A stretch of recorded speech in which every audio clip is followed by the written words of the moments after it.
দেবে না? সালামের উত্তর দেওয়া কিন্তু ওয়াজিব। এবার মনে হচ্ছে জোর করে সালামের উত্তরটা নেবে। ওয়ালাইকুম আসসালাম। ওয়ালাইকুম আসসালাম। বোন, শুদ্ধভাবে বলো না কেন? শর্টকাটে ছেড়ে দিলে হবে? শুদ্ধভাবে বলো। তুমি বলে দাও। ওয়ালাইকুম আসসালাম ওয়া রাহমাতুল্লাহি ওয়া বারাকাতুহু। তা বোন, তোমরা এত ব্যস্ত দেখছি, যাচ্ছ কোথায়? এত সুন্দর সাজগোজ করে, হিল পায়ে হিল জুতা পরেছো, ঠোঁটে ঠোঁট ভরে লিপস্টিক পরেছো, আবার এত ভর সন্ধ্যায় এবার চুলটাও খুলে রেখেছো দেখি। হ্যাঁ হ্যাঁ, পুরাই কিরণ মালার মতো।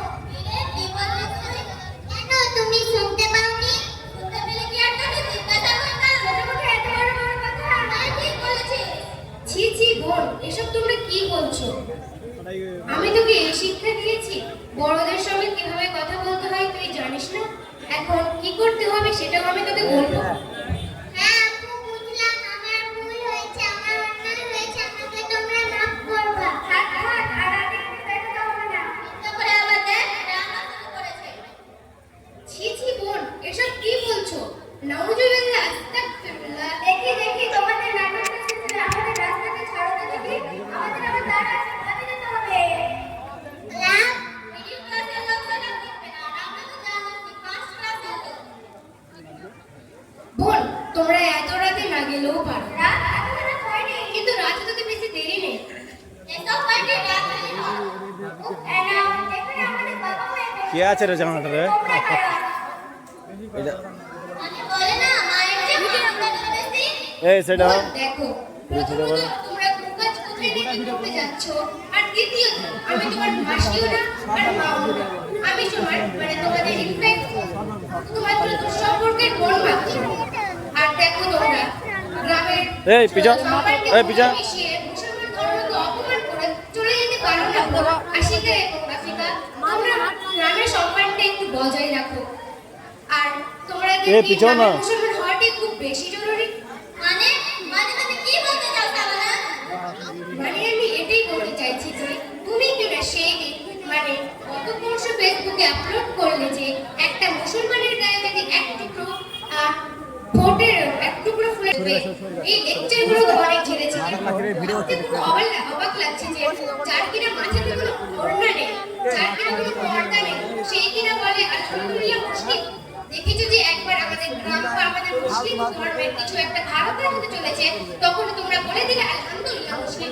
আশ্চর্যের ব্যাপার এটি হচ্ছে যে সেখানে তোমরা আলহামদুলিল্লাহ মুসলিম বলনি, সেখানে বলেছিলে আলহামদুলিল্লাহ মুসলিম। তোমরা ভালো করে ঠিক করে মুখে আলহামদুলিল্লাহ উচ্চারণটা ঠিক করতে পারো না, সে কিনা বলে আলহামদুলিল্লাহ মুসলিম। ফেসবুকে গিয়ে বড় মাইকটা কাছে লিখতে বলো। আর এখন আবার বড় বড় বড় আবার লেকচার মারলেন। আর বোন, আল্লাহ তাআলা বলেছেন সত্যিকারের মুসলমান হতে, সত্যিকারের ঈমান আনতে, সত্যিকারের পর্দা করতে, দেখাতে বলেননি। তোমরা শুধু নাচ গান হই হুল্লাড় করে নামে মুসলমান শব্দটা বলে কোনোদিন মুসলমান হওয়া যায় না বোন। আমরা মুসলমান হয়েও দিনের পর দিন ইহুদি হয়ে যাচ্ছি। আর আমাদের সেখানে ইহুদি ভাইরা আমাদের ভালো একটা সময় রেখে তারা হিন্দু থেকে মুসলমান হচ্ছে।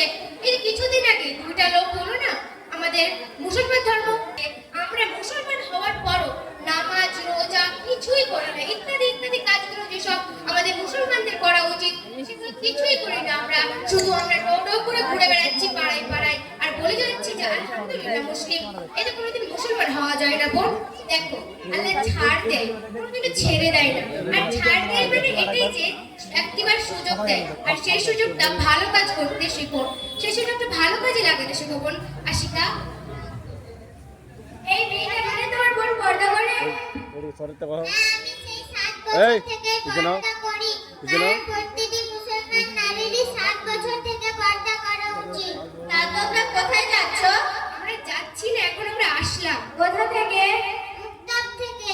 কি সেটা? আরে তোমরা জানো না আমাদের গঙ্গাপ্রসাদ উপরপাড়ের জামে মসজিদের কিছুটা এগিয়ে কবরস্থানের সামনে গঙ্গাপ্রসাদ মিফতাহুল উলুম মাদ্রাসায় মেয়েদের জন্য শিক্ষার ব্যবস্থা করা হয়েছে। সেখানে আমরা বাংলা শিক্ষার পাশাপাশি আরবি শিক্ষা গ্রহণ করতে যাচ্ছি। তোমরা সেখানে গেলেও হয়তো অনেক কিছু শিখতে পারবে। আমাকেও নিয়ে চলো না গো, আমিও যাবো। তুমি যাবা? সত্যি? কিন্তু আজ তো ছুটি হয়ে গেল, কাল যেও। হ্যাঁ ঠিক আছে। আচ্ছা, আল্লাহ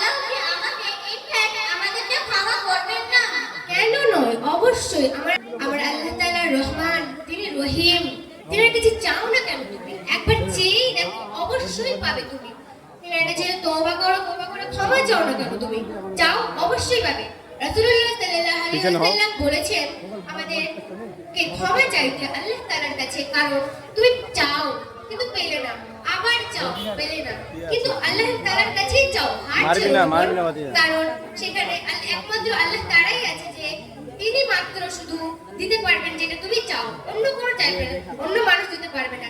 শুধু টাকা দিয়ে সবকিছু কেনা যায় না বোন, টাকার গরম দেখাতে হয় না বেশি। এই 2 দিনের দুনিয়ায় টাকার কি?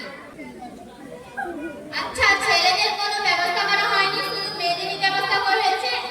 কেন নয়, অবশ্যই ছেলেদের জন্য ব্যবস্থা করা হয়েছে। আমাদের গঙ্গাপ্রসাদ উপরপাড়ে জামে মসজিদে আমাদের মুয়াজ্জিন সাহেব সেখানে ছেলেদের ব্যবস্থা করা হয়েছে। মসজিদের উপরে আমাদের ছেলেদের জন্য অনেক বড় ব্যবস্থা করা হয়েছে, সেখানে ছোট বড় অনেকেই মহল্লার ছেলেরা সেখানে পড়তে যায়। তুমি পর্দা করো, তুমি পর্দা করে বাড়ি থেকে বেরো না, তোমাকে সমাজ করে খারাপ চোখে দেখবে না।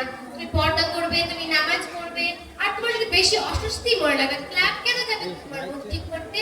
তুমি বাড়িতে তো আল্লাহ তাআলা আমাদেরকে একটা কিতাব দিয়েছেন, সেই কিতাবটা পড়ো না বাড়িতে বসে বসে। সেই কিতাবটা পড়লেই তো আমাদের মনটা ঠিক হয়ে যাবে, বলো তাই? তাহলে চলো আমরা তওবাটা পড়ে নিই।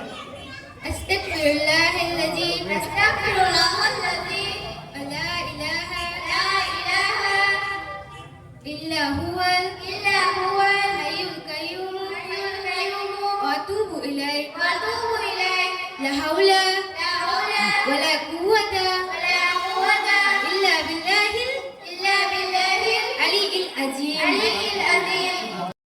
সকল দর্শকদের বলা হচ্ছে যে আপনাদের ছোট ছোট মেয়েদেরকে মুক্তবে পাঠাবেন দিনী শিক্ষার অর্জন করতে, সেখানে আপনাদের ছেলেমেয়েরা অনেক দিনী শিক্ষার জ্ঞান অর্জন করতে পারবেন। আসসালামু আলাইকুম।